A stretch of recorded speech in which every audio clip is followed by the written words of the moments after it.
সাধারণ নির্বাচনের মধ্য দিয়ে, জাতীয় সংসদ নির্বাচনের মধ্য দিয়ে যে প্রবঞ্চনামূলক সরকার ব্যবস্থা প্রতিষ্ঠিত করা হয়েছিল 2014, 18 এবং 2024-এর মধ্য দিয়ে, তাতে করে রাষ্ট্রের অভিভাবকত্বে রাষ্ট্রে দুর্নীতিকে প্রাতিষ্ঠানিক রূপ দেয়া হয়েছে এবং সেই কারণে একটি বিশেষ সেন্ট্রালাইজড অথরিটারিয়ান গভর্নমেন্টের সৃষ্টি হয়েছিল অবৈধভাবে শেখ হাসিনার সময়।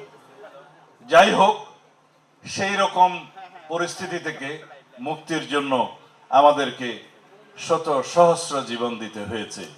সেই রকম পরিস্থিতি থেকে এই জাতিকে মুক্ত করার জন্য শহীদের যে রক্ত, তার রক্তের যে প্রত্যাশা এবং আকাঙ্ক্ষা, সেটাকে ঊর্ধ্বে তুলে ধরে ফ্যাসিবাদ বিরোধী জাতীয় ঐক্যকে শক্তিতে রূপান্তরিত করে সবার আগে বাংলাদেশ, এই নীতি আমাদের প্রতিষ্ঠা করতে হবে।